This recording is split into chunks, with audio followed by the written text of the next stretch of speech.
Pioneer Sports Network. Brian Staten, joined by Matthew Palazzo. It's his first career start. He's been played in college. It's not like he hadn't done that. It's not like he hasn't ever played before, but I think that when we talk a lot about getting your first start, number one, knowing that you're going to be the guy that was going to come in here, how did that change your preparation, or did it change your preparation at all? I'd say like throughout the course of the week, we knew Preston was a little bit banged up, knew I'd be getting some more reps, but come Wednesday, I think Coach Dickey sat us down. He was like, "This is what we're going to do.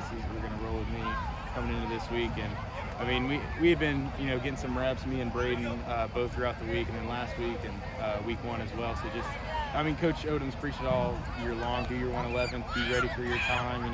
And Coach Dickey said it as well. You're one snap away, one game away from being in that starter's role. So just keeping that level head and being ready for it.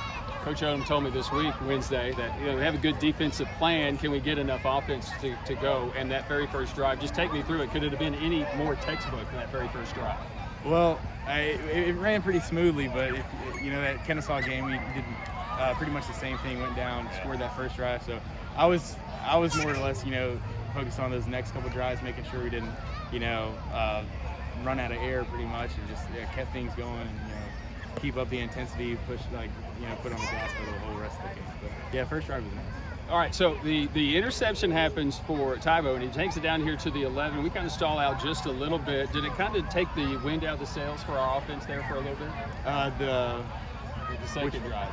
Our second series where we went 3 and out from the 11. Did it take our sails out a little bit? I'd say a little bit after that success that we had on the first drive, but we got a resilient group of guys. We came back. I think the fourth drive was that the one we scored again. So yeah, just making sure they were ready. Because our defense is going to get stops. They have all year, and so they're so good at having us believe that we're going to be back on the field and they're not going to give up any points. So it's a good position to be in if you're an offense. All right, so we go through the game. Wingate's kind of coming back. They keep this trend going, and then they take the lead. And then we've got somewhere around 5 minutes, like no timeouts for your first career start, as a Pioneer. And it's like, hey, go win the game for us. And talk us through that last drive and just that play that gave you guys the lead for them. Well, we had been repping end of game situations pretty much all year. This week we placed a little bit more of an emphasis on it, and so felt pretty confident coming into the game. But I'd say just having a support group that I have around me. Braden Phillips comes up to me, Preston Roberts, he says, "This is your time. You're made for this. This is your chance," So I was ready.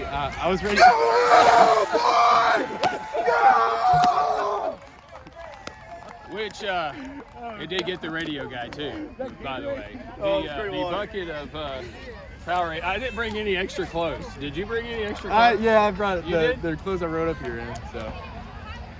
So if we have any technical difficulties because we got soaked. Last play, Tyler Burke gets his touchdown. Was it called? Did you see it? Or was it called? Yeah, we had seen it a couple times earlier in the game, and if you remember, I had thrown it, I think, sometime in the third quarter. I had got hit, and it almost got intercepted. So similar look on that play. Knew I wanted to go to Burke. He had a good matchup on the outside, and could have left it a little bit, further out in front of him, maybe say to people a few, heartbeats or whatever. Yeah, but it was pretty cool. That's big time players make big time plays, and that's Tyler Burke for you. Coming up in a spot where we needed him, and it was a crucial spot in the game, and I'm glad he could do it. All right, it's you probably haven't thought about it right now, but the meaning of this win potentially going forward, just what kind of momentum can you guys build off of this? Well, Wingate's a tough opponent, and I think someone had told me that we hadn't won here since 14. Yeah, so anytime you come into a game with this environment, it's good to get a win, especially on the road, especially against a quality opponent. And I think now we can't look too far ahead. At conference, just got Catawba next week. Need to go into that, take that 1 week at a time. He's Matthew Palazzo, who will go down in history as the only guy to have received a Gatorade bath with the radio guy in the postgame show. Congratulations, Rick. Thank you. He's Matthew Palazzo. Pioneers knock off the Wingate Bulldogs. Joe, I got to dry up, so we'll send it back up to you. Tusculum 23, Wingate 21. Pioneer football continues after this on the Pioneer Sports Network, driven by Gateway Ford Nissan.